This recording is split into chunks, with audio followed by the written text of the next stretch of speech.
I caught another woman with my husband in a hotel room, in our bed. It was our anniversary trip. I'd come back from the spa an hour early. That was the one thing he didn't plan for. My name is Grace. I'm 31.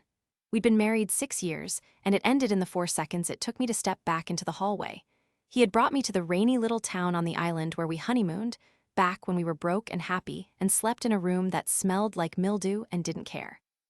That was the cruel part, not the woman, the address. For months something had been off. His phone lived face down on every table. He took calls in the garage. He started saying the word delays the way other men say, I love you. I told myself it was work. I was good at telling myself things. The part nobody warned me about wasn't the woman in the bed. It was the spa. He had booked me the full day, all of it. Mud wrap, facial, the works. I'd said I didn't really want a whole day. He'd pressed my hand and said, let me spoil you. One time, let me. So I went. I came back because the steam room gave me a headache. That's it. That's the whole reason my life changed. A headache. I had the keycard in my hand. I heard her laugh through the door before I opened it. A stranger's laugh in the room we paid for. I opened the door. She was sitting up in the sheets. He was reaching for his shirt on the floor. He looked at the doorway and his face did something I'll never forget. He wasn't sure I'd seen. He caught a shape, a movement, the door already swinging shut. I didn't scream. I didn't say his name. I reached past the dresser, picked up my purse, and walked out. And the part that still stuns me is how fast everything I thought I'd lost started coming back. Hit like and subscribe so you don't miss the ending, and tell us in the comments where you're watching from. My purse had everything. ID, phone, the one credit card that was actually mine. I left the suitcase. I left the dress I'd bought for dinner. I left the little wrapped box on the nightstand with his anniversary gift inside, still tied with the ribbon I'd curled with scissors that morning, humming. I walked down 2 flights instead of taking the elevator. I didn't want to stand still. Outside it was raining, the warm island kind that doesn't bother with clouds first. I walked. No direction. Just away from the building. I got maybe 3 blocks before I walked straight into a man with a coffee in his hand. The cup went up and out and came down all over both of us. Hot coffee down his gray jacket, across the front of my blouse. Watch where you're, he stopped, looked at me. You watch, I said. My voice came out flat and ugly. I was standing still. Nobody's standing still. He had a roll of drawings under one arm, the big kind, and now they were spotted brown along one edge. He looked at them, looked at me, and something in his jaw tightened. He didn't yell. He just said, right, sure, and stepped around me. We went opposite directions. I didn't look back. I was wearing a stranger's coffee on top of my husband's affair, and that somehow was the thing that finally cracked me. I made it around the next corner before my legs stopped working. There was a cafe there. Small, yellow light in the window, the smell of frying onions. I went in because I couldn't stand up anymore, sat at the table closest to the door, and put my face in my hands. I don't cry in public. I never have. I cried in that cafe like something was being pulled out of me. A woman came out from behind the counter. Around my age, maybe a year or 2 older, an apron over a faded dress, hair pinned up off her neck. She didn't ask if I was okay. She could see I wasn't. She set down a glass of water and a paper napkin and sat in the chair across from me like she had all day. Whatever it is, she said, you don't have to tell me, but you're not driving anywhere like this. I don't have a car. Then you're really not driving anywhere. That got something out of me that was almost a laugh. She pushed the water closer. I told her a version. Husband, hotel, another woman. The words sounded insane out loud, like I was describing a TV show. She didn't gasp. She didn't say, no way. She just nodded, slow, like she'd heard the shape of it before. You have somewhere to stay tonight. I looked down at myself. Coffee and rain and a hotel robe belt still looped through my coat pocket from the spa. Not really. She got up, went into the back, and came out with a folded shirt and a pair of soft pants. Clean, plain, hers probably. Bathroom's there. Change, you'll feel 1% better. That's all I'm promising. 1%. I can't take your clothes. You're not taking them, you're borrowing them. There's a difference, and the difference is you bring them back. She said it like a rule she lived by. Her name was Amanda. She owned the place. I changed in the little bathroom and folded my ruined blouse into a plastic bag, and when I came out, she'd put a plate of eggs in front of my chair that I had not ordered and could not have paid for. On the house, she said before I could speak. House rule, first plate's always free. Eat. I ate, she didn't hover. She went back to work.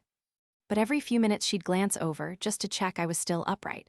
I sat in that warm yellow room while the rain came down, and for the length of one plate of eggs, I was a person again instead of a wound. I asked her if there was a cheap place to sleep nearby. Motel up the road. It's ugly. It's clean. Tell them Amanda sent you and they won't ask questions. She wrote the name on the back of a receipt. Bring the clothes back when you can. No rush. I will. I meant it more than I'd meant anything in months. The motel was ugly and clean exactly as advertised. $41 a night, a bed, a lamp, a window that looked at a parking lot, and a wall of green. I sat on the edge of that bed with my purse in my lap and I did not cry again. I was done crying for one day. I had a budget for it and I'd spent it. I emptied the purse onto the bedspread instead. ID, lip balm, the hotel keycard I should have thrown away. And my card, the one account that was actually mine that he didn't watch because there was never enough in it to bother watching. I opened the app. The balance looked back at me. $311. That was it. That was my whole independent life in one number on a phone in a motel that cost $41 a night. 6 years of marriage to a man who handled the money, and this was what I'd handle it with. I did the math twice. The room would eat it in a week. Then I remembered the morning. The way he'd pressed the spa brochure into my hands at breakfast. The way he'd waved off my "I'd rather just walk the town with you." The way he'd already paid for it before I'd said yes, so saying no would have been wasting his money. He'd cleared the whole day. I just hadn't known what he was clearing it for. I took out my phone to look at our return flight. I don't know why. Reflex, maybe. Some part of me still thinking like a wife with a calendar. We were booked home together. Same flight. 2 seats, side by side, 14A and 14B, his name and mine printed one above the other. I stared at it for a long time. Flying home meant 6 hours in that row. 6 hours of his cologne and his elbow and his apology, whatever shape it would take. The only road back to my old life ran directly through the man I never wanted to see again, so there wasn't a road back. There was just here. I put the phone down. I didn't book a new flight. I didn't call anyone. I had no one to call who wasn't his first, his friends, his city, his world. I had married a man and moved into his life, and somewhere along the way I'd set my own down like a bag I meant to pick up later and never did. I used to be a photographer. Did I mention that? Before, I had an eye and a camera and a reason to leave the house. I gave it up so slowly I never noticed it was gone. The phone rang at 9:40, his name on the screen. I let it buzz in my hand twice, 3 times, then answered without saying anything. Grace, Grace, thank God. His voice was high and fast, real panic. Where are you? You never came back from the spa. I called them, they said you left hours ago. I'm losing my mind here. And there it was. He didn't know. He thought I'd wandered off after my mud wrap. He thought he'd gotten away with it, that the shape in the doorway had been a maid, a trick of the light, nothing. He was scared he'd lost his wife. He had no idea he already had. Grace, say something. Are you okay? Just tell me where you are. I listened to him breathe. My calm husband, who never raised his voice, who handled everything, undone over a phone in a hotel room I'd paid for, scrambling because the woman who made his life run smooth had gone quiet. I'm fine, I said, and I hung up. I turned the phone face down on the ugly clean nightstand, the way he used to. I sat in the dark and listened to the rain on the parking lot in a town I'd loved when I was 25, and I felt something I had no business feeling on the worst night of my marriage. I felt the first inch of room I'd had to breathe in years. I brought the clothes back 2 days later, washed and folded in the same plastic bag. Amanda was wiping down the counter when I walked in. She looked at the bag, then at me, and didn't reach for it. You ate yet? I came to return these. That's not what I asked. I hadn't, I'd been rationing. $311 makes you do math at every meal. She read that on my face the way she read everything. She took the bag, set it under the counter, and pointed at an apron on a hook by the kitchen door. Lunch rush starts in 40 minutes. I'm down a girl. You can carry plates without dropping them. You don't have to do this.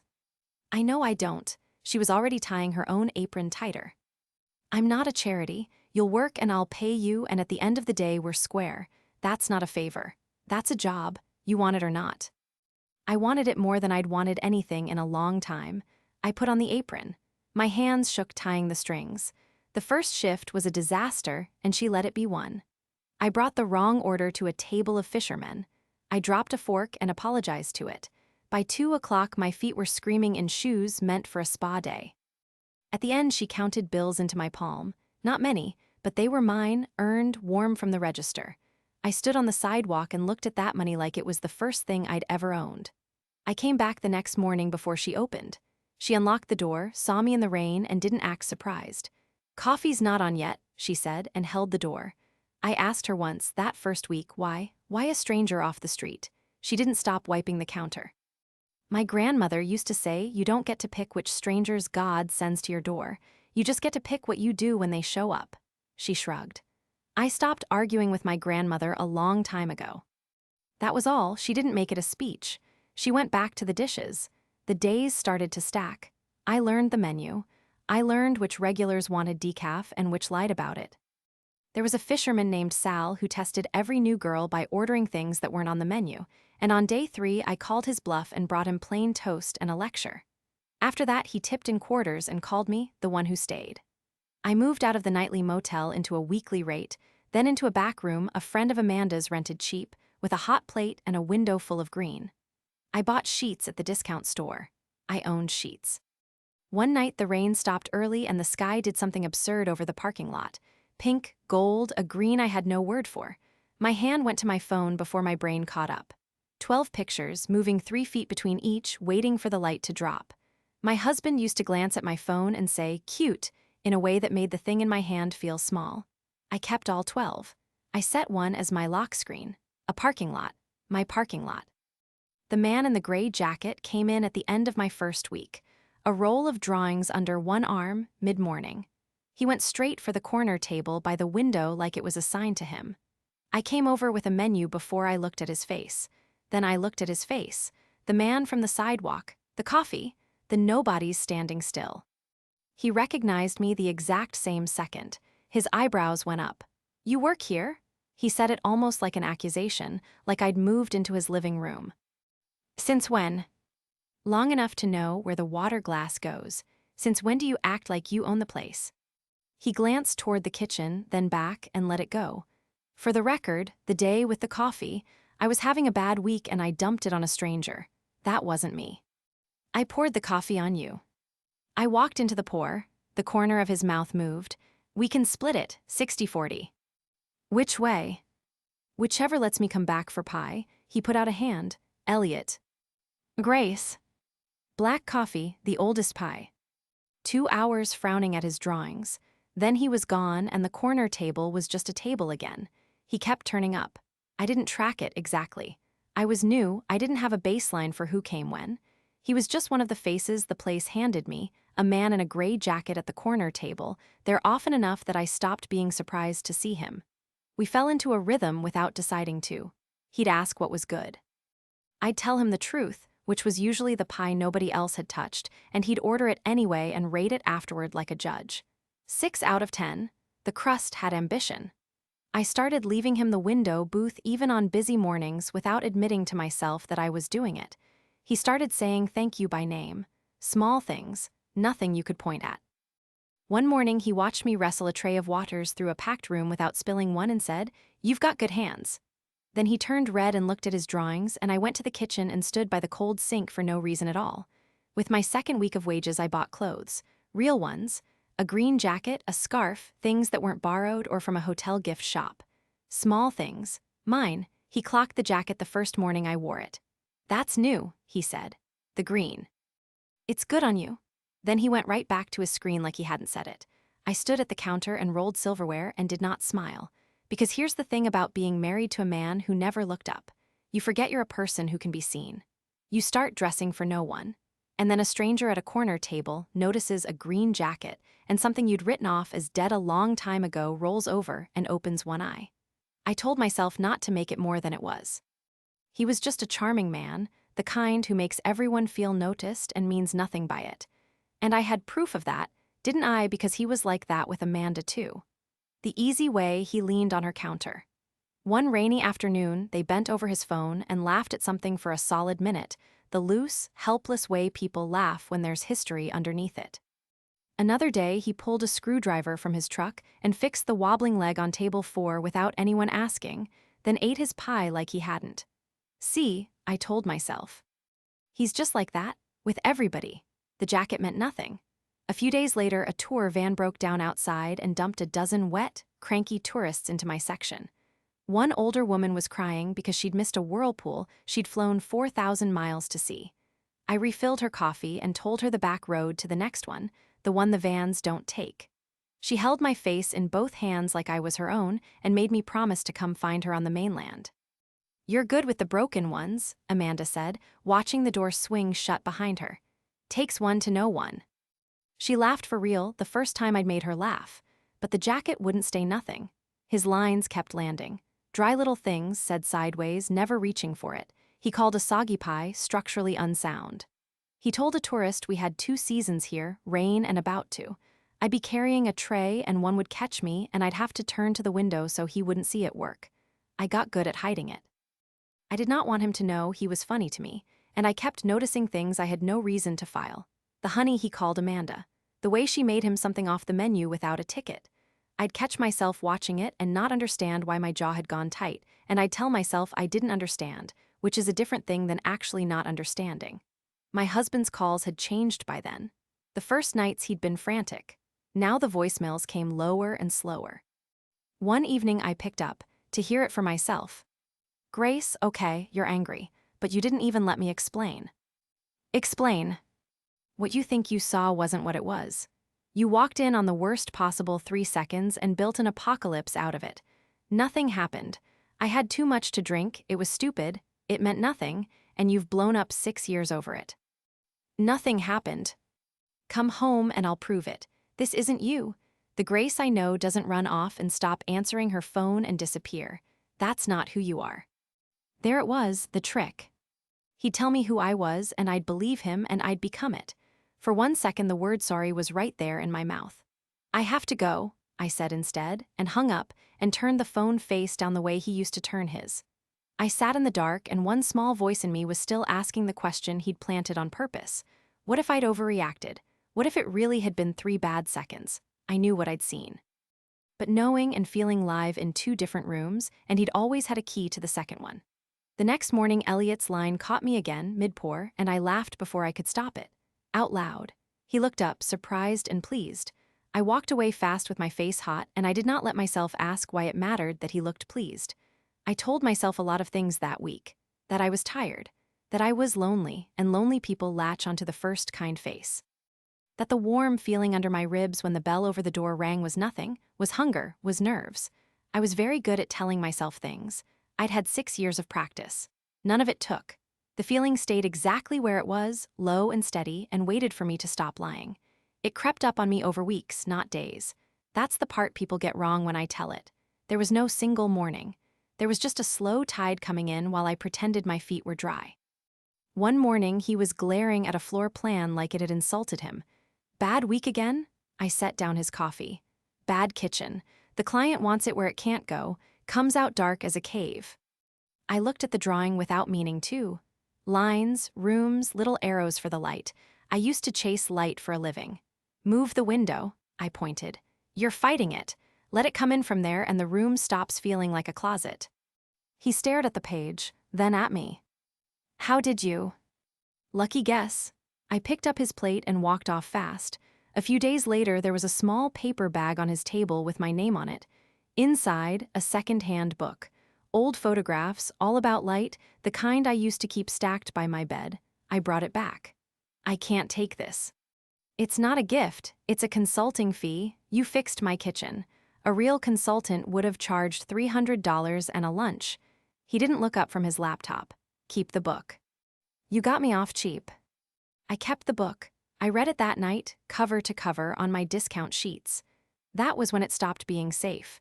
Because the moment I let myself feel something, all those little things I'd been filing away stopped fitting in the file. The honey. The off-menu plate she slid him without a ticket. They'd been easy to ignore while I was busy insisting I felt nothing. Then one afternoon, I caught a new one. He reached over and fixed Amanda's collar, neither of them noticing they'd done it, the way you only touch someone you've touched 1,000 times. It went into me like a splinter. And I finally couldn't sell myself the lie that I didn't know why. I wasn't watching like a stranger anymore. I was watching like someone with a stake in it, and I had no idea what to do with that, because I'd been married 10 minutes ago and had no right to a stake in anything. One slow afternoon, the cafe went empty and the rain came down loud on the roof, and he stayed past his pie. I refilled his coffee 3 times and he didn't leave. We talked about nothing. The worst client he ever had, who wanted a spiral staircase in a room with no height for it. A wedding I shot years ago where the groom fainted into the cake. He laughed so hard Amanda yelled from the back to keep it down. When he finally stood to go, he lingered at the door a second too long, like he'd forgotten what he came in for. I watched his truck pull out and had to sit down on a stool. That was the first time I let myself know it. I was in trouble. The good kind. The kind that scares you worse than the bad. Then on a Thursday he came in with another man, younger, and they laughed the whole hour, and I slammed more plates than I served. Amanda watched me misjudge a coffee pour. "You're going to break my dishes," she said, "over a man you won't ask about." That did it. After close, I helped her stack chairs, and I made myself say it before I lost my nerve. My heart was going like I was about to confess a crime, because I was. "Can I ask you something? And you can tell me to mind my own business." "You can ask." "You and Elliot," it came out in a rush, "is there something between you?" "Because I keep, and it's not my place, I got out of a marriage 10 minutes ago, but I'd rather know than keep standing here making it up. Are you two together?" Amanda stopped with a chair half lifted. Then she laughed, not a polite laugh, a real one from the belly, until she had to set the chair down and wipe her eyes. "Oh, honey," she finally got out, "he's my brother." The floor moved. "Your baby brother, Bancroft, same as me, look at the name." Still grinning. "You've been pouring that man's coffee since you got here." I had to sit down on a stacked chair. The relief came up through me all at once, head to feet, warm as bathwater. And it was so big, so far out of proportion to a coworker's family tree, that I couldn't lie my way past what it meant. You don't go weak in the knees over a crush. Amanda watched my face do the math. She didn't make a speech. She wasn't a speech kind of woman. She just picked her chair back up and said, almost to herself, "He used to come in about once a week. Has for years." She set the chair on the stack. "Lasts little while he's been in most every day." She left it there, no bow on it. Just the fact, set on the table for me to do with what I wanted. She squeezed my hand once on her way to the back and let go. Family does that. Touches you and lets go. I'd forgotten. The calls and the texts from my husband kept coming, and somewhere in those weeks I stopped opening them. That was the change. The screen would light up and I'd turn the phone face down without reading a word. The voicemail stacked up unplayed, a little red number climbing, and I let it climb. The messages I glimpsed got shorter and harder. "Call me, this is serious. There's paperwork that can't wait." I didn't answer those either. One night I sat with my thumb over the voicemail screen. 41 unplayed. A year ago, I'd have listened to everyone twice and had my apology ready before he asked. I used to manage his moods like a job I never clocked out of. I selected all of them and hit delete. 41 little messages gone. My hands didn't even shake. I noticed that. The not shaking was new. 2 weeks went by. Maybe more. Time had started moving in shifts and tides instead of days. Then Elliot came in gray-faced. The photographer he'd hired to shoot a finished house for his portfolio had canceled. Double booked, gone. The clients flew home in 2 days, and the house would be empty tomorrow. 8 months of work, he said, mostly to his coffee, and no pictures of it ever existing. "I'll shoot it." It was out before I decided. He looked up. "You." I was a photographer, a real one, before. Saying it out loud felt like stepping onto ice. "Rent me a body and 2 lenses from the shop by the harbor. Give me 4 hours of daylight." He studied me a second that lasted a year. "Okay," he said. The second my hands closed around that camera, 6 years fell off me. I walked into the empty, beautiful house and didn't see rooms. I saw light, where it came in where it would land in 20 minutes. I made him move a chair 4 inches. I waited out a cloud. I climbed onto a counter in my socks for the angle where the stairs caught the window. He stopped trying to help and watched me from a doorway. "You're not a waitress," he said quietly. "Today I'm not. You don't move like someone who picked this up last week. You move like someone who quit." He said it gently, and it landed somewhere I hadn't let anyone reach in years. I pretended to check a setting so he wouldn't see it land. He let me pretend. That was the thing about him. He always gave me the second I needed. He drove me back and didn't take the turn for the cafe. "Are you hungry? Real food. There's a place up the coast does fish off the boat. Yes, I said. I didn't even pretend to think about it. The old me would have waited, found a reason to say not tonight. This me just said yes and untied her apron. It had been almost 4 months since the hotel room. I counted it on the drive, surprised. The woman who walked out in a spa robe felt like someone I'd photographed once, long ago. We ate fish while the sun went down. He asked me about light like it was a real subject. Nobody had asked about my own work in years. My husband used to call it my little hobby in front of people until I stopped bringing the camera out at all. After, we walked the beach. Shoes off, the sand cold at the waterline, the moon laying a road across the water neither of us mentioned. I told him about my grandfather, how he put an old film camera in my hands when I was 9 and taught me to wait for the light instead of chasing it. He told me about Amanda. How she taught herself to bake at their kitchen table when she was a teenager, how her first pies were so bad she'd hand them to him, her little brother, as test subjects, and he'd wait till she left the room and feed them to the dog or the trash. How she kept at it for years, stubborn as a wall, until people started driving across the island for them. Now I'm first in line, he said. Don't tell her about the dog. He talked about her the way you talk about the person who's always been in your corner. I never had a sister. I sat in the cold sand a little jealous of a grown man's whole childhood. He picked up a flat stone and turned it over. I tried the big love thing once. Did it loud, did it sure, got it all the way wrong. After that, I figured I'd build other people their nice houses and keep mine quiet. And then somebody poured a coffee on me. He skipped the stone, 4 hops and gone. Ruined a perfectly good plan. I laughed and it came out shaky because that was the closest either of us had come to saying it out loud. We didn't kiss. He walked me to my door, hands in his pockets, careful, slow, and said, "Thank you for the house. Thank you for the fish." For a while after that, life was good in a way I'd forgotten was allowed. The past stayed quiet. I should have known better. The past doesn't disappear. It just waits for the worst possible morning to remind you it was there the whole time. It didn't all happen at once. That's the part people get wrong when I tell it. It happened slow, the good and the bad both. Elliot took me to dinner again, and then it wasn't a thing we announced, it was just a thing we did. We drove the whole island one Sunday with the windows down. He showed me a black sand beach the tour vans never find. I shot 2 rolls of him not noticing I was shooting him. Neither of us put a word on it. We didn't need to. A few weeks in, Amanda turned a year older and threw herself a party because she said nobody else would do it right. The whole town came, and Elliot stayed next to me the entire night. He put a drink in my hand, walked me around the room. "This is Grace," over and over, to cousins and fishermen and an old couple who turned out to be his parents. His mother held my hand a beat too long and looked at her son over my shoulder, and something passed between them I wasn't supposed to catch. Somebody put on old music and the room started dancing, badly, the way families dance. Elliot pulled me in by the hand and we swayed in a corner, not really dancing, just standing close while the room spun around us. He didn't say anything. His thumb moved once across the back of my hand, slow, like he was making sure I was real. Amanda caught my eye across the room over a slice of her own birthday pie and lifted it at me, an inch. That was all. Nobody made a speech. Nobody said a word about what any of it meant. We just stayed late and washed dishes together and drove home in the dark, and I fell asleep that night feeling something I didn't have a name for and didn't want to wake up and name, in case it wasn't real. That was the good. It took about a month, all told, maybe a little more. I had stopped counting the days a long time ago. I was happy.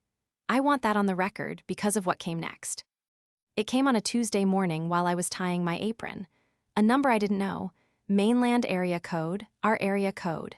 "Is this Grace Radcliffe?" A woman's voice. Crisp, professional.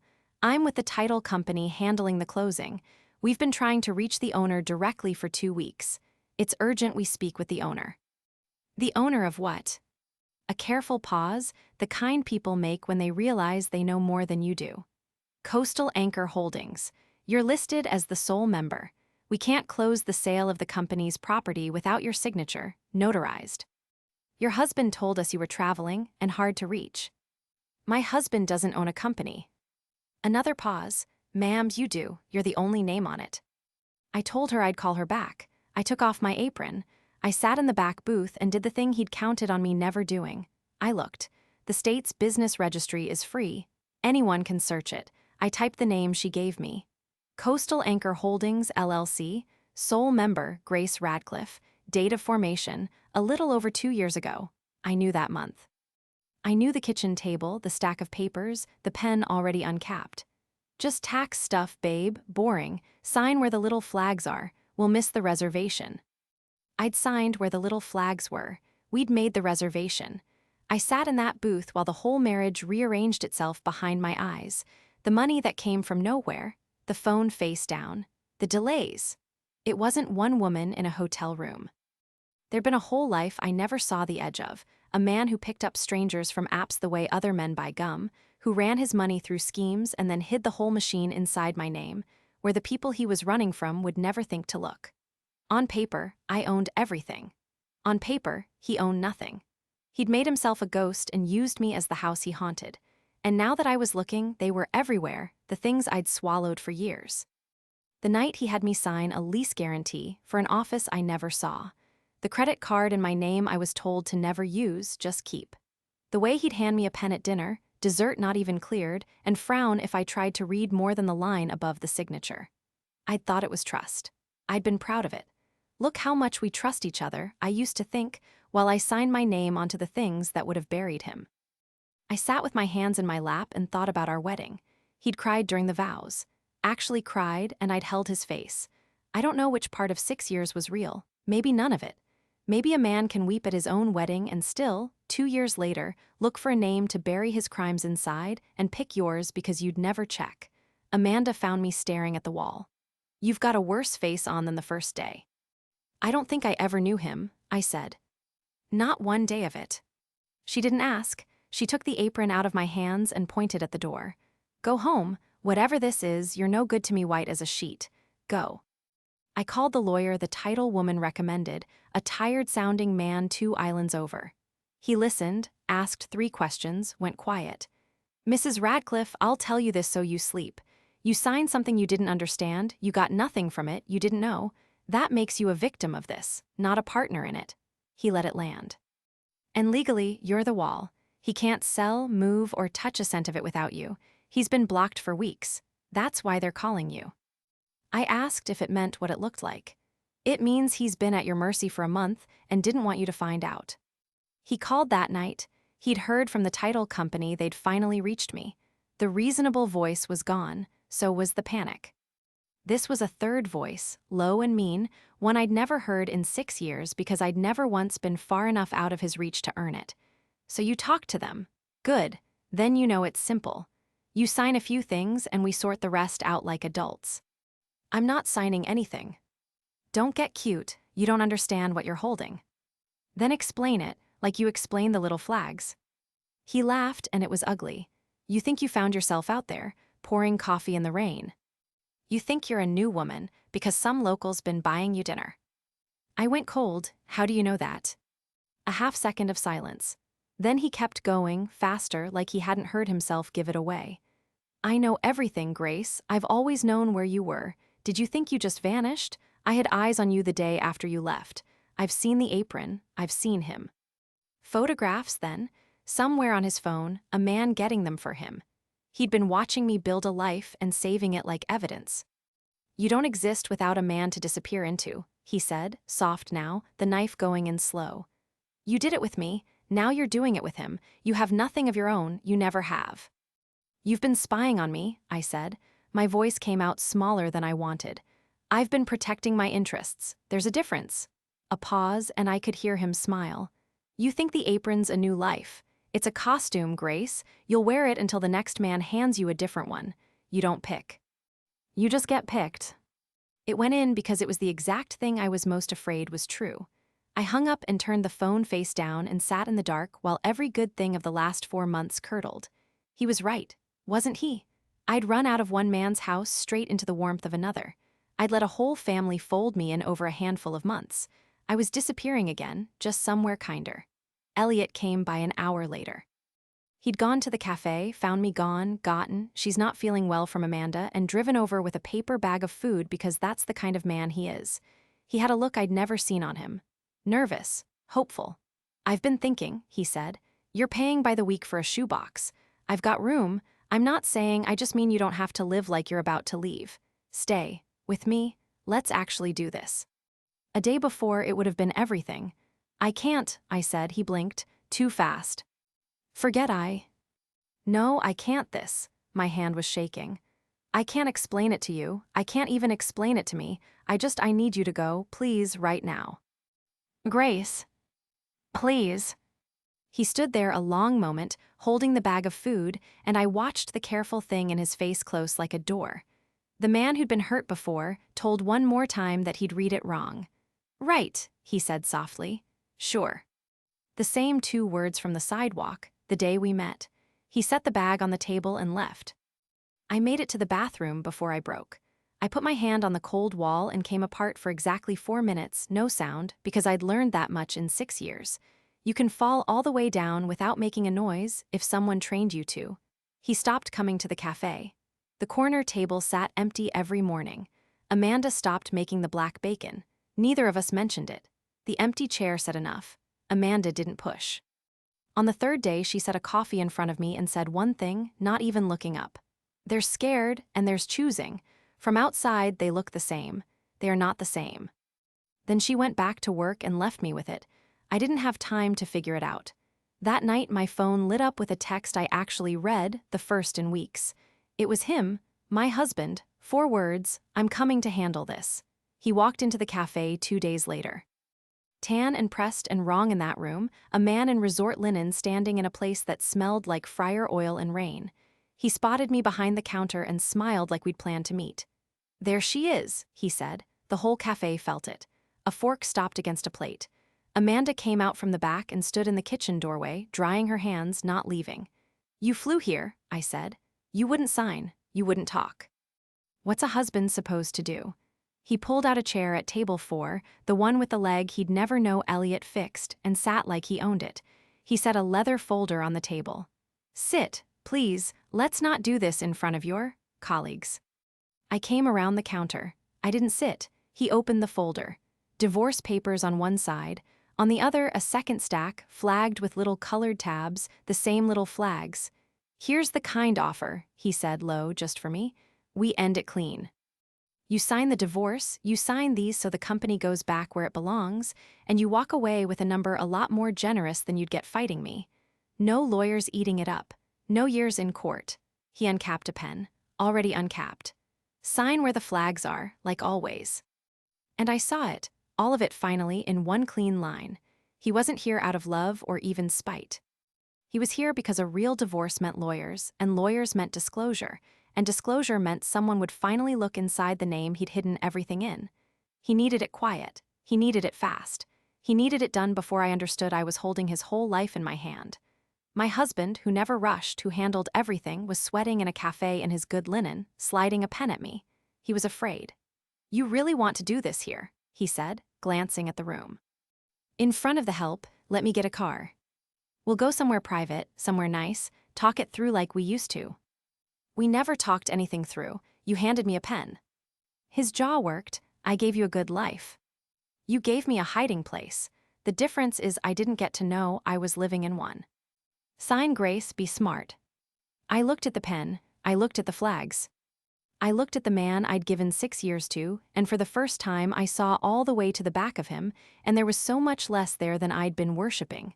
I closed the folder. I slid it back across the table. I'll sign, I said, but not today and not because you're scared. I have somewhere to be. Grace, the buyer is waiting the window. Then the buyer can wait the way I waited. I untied my apron and hung it on the hook. Get a room, not the anniversary suite. I hear it's taken. I walked out of my own cafe and left my husband sitting at table 4 with his uncapped pen. The rain had started. 4 o'clock like always. I didn't go home.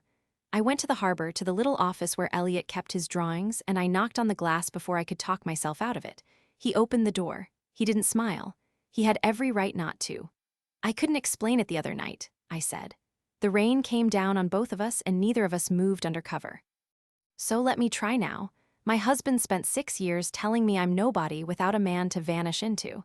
And the night you asked me to stay, I heard his voice instead of mine. So I pushed you away to prove he was wrong about me. My voice cracked. but running from you to prove a point isn't free either. That's still letting him hold the pen. He stood there, careful, slow, the burned man deciding whether to trust the fire again. I shot that house and I was myself, I said. Not because of you, next to you. I finally know the difference. I don't need you to be a whole person. I want to be a whole person standing next to you. The rain ran down his face. He didn't wipe it. That's the worst speech I've ever heard, he said. I've been practicing it the whole way over. Something broke open in his face, the careful door swinging all the way back. He stepped out from under the doorway, into the rain, to me. I don't need a speech, he said. I needed you to come back. That's the whole list. I know. I'm working on the difference between the two. He kissed me on the harbor with the boats knocking the dock, and for once in my life I was not disappearing into anybody. I was right there, all of me, standing in the rain on purpose. For the record, he said against my hair, I didn't think you were coming back. For the record, neither did I, that's why it counts. We stood there until we were both soaked through and laughing about being soaked through. He didn't ask what I was going to do about the man at the cafe. He didn't try to come fix it for me. He just walked me to the corner and let me go do the last hard thing by myself, which is its own kind of love, the kind I'd never been handed before. I went back for my husband the next morning. I'd called the lawyer again that night, the tired one, on a video screen in Amanda's back office while she pretended not to listen through the wall. You understand you could take all of it, he said. A fair split, you're entitled to half, and given what's buried in here, half is an enormous number. You could make the rest of his life very difficult. Most people in your chair want the throat. I don't want his throat, I want my name back, that's all. He went quiet, then made a sound that might have been respect. My husband was at the cafe when I came in, folder ready, 2 coffees he'd bought to look reasonable in front of Amanda. She refused to make him the bacon. Small woman, big principles. I sat down across from him this time. You'll sign, he said. He thought he'd won by outlasting me. I'll sign the divorce, and I'll sign the company back to you, all of it, every share clean. I watched his shoulders drop with relief, watched him decide he'd played me one last time. I want one thing. He braced for the war. I named a number. A small one. Enough for a deposit on a real place, a camera that was mine, a year to breathe. A fraction of what I was owed. A fraction of the fraction. He blinked. He'd come ready to fight me off 6 figures, and I'd asked him for the price of a used car. That's all, the smirk leaked out. You're sure, because once you sign, it's final. That's all, I'm sure. Done, he said, fast, before I could change my mind. He thought I was a fool. He thought he'd fleeced me one last time, the same soft woman who signed where the flags were. He slid the papers over. I read every page this time, every single one. Then I signed where my own lawyer told me to, took my copy, and capped his pen. Pleasure doing business, he said, gathering his folder, his company, his ghost life, all back into his own name where I'd handed it. It really was, I said, and meant it more than he could know. He stood, tucked the folder under his arm, and paused at the door like he wanted one last look at the woman he'd outsmarted. I gave him nothing to read. He'd taught me that, at least. He left. He flew home alone. I never saw him again. Here's what he didn't understand, and I didn't either, not that day. For 2 years, my name had been the wall between him and everyone hunting what he'd hidden. The day I signed it all back to him, that wall came down. The man who'd owned nothing on paper suddenly owned everything again. I didn't do that to him. I just wanted my name off it. What happened next happened the way weather happens. A letter came in the fall, forwarded twice. A state seal in the corner, addressed to the registered owner of Coastal Anchor Holdings. The owner wasn't me anymore. I wrote no longer at this address and dropped it back in the box unopened. Whatever was inside had finally found the right name. I heard the rest months later, third hand, and felt almost nothing. A man I used to know was having a very hard year. I hoped he was finding himself. I stayed in the town. I rented a cottage up the green hill with light from 3 sides. I bought a camera that was mine. I shot houses for Elliot's portfolio, then for other designers, then for people who just wanted their grandmother's kitchen remembered before they sold it. A gallery 2 towns over hung 6 of my prints in the spring. The woman from the broken tour van came to the opening and bought the one of the boats. Amanda put my photo of the parking lot on the cafe wall. People asked to buy it. It's not for sale. House rule. Elliot and I take it slow. On purpose, both of us the good kind. He moved a wall in the cottage so my dark room would have no windows. I move chairs 4 inches in his houses until the light is right. We're square at the end of every day. I kept my own name. He didn't blink. That's how I knew. I think about that hotel room sometimes. The robe, the blurred shape in the doorway. The little wrapped gift I left on the nightstand, tied with the ribbon I'd curled that morning, humming, a wife who didn't know she was about to be born. He brought me to the place we'd been happiest, to do the worst thing he ever did to me. He thought he was burying me here. He was planting me. People ask how the story ends when I tell it. They expect the part where I went home. I never flew home. I was already there. Stories like this one leave a few quiet truths behind. That walking out without a scene can be the loudest thing a woman ever does. That disappearing into someone is not the same as loving them, and you can lose yourself so slowly you never feel it happen. That the stranger who sees you at your lowest can become your whole family. And that sometimes the worst day of your life is just a door swinging open. Have you ever had something fall apart, only to realize later it set you free? If you enjoyed this story, hit like and subscribe, and we'd love to hear your thoughts in the comments.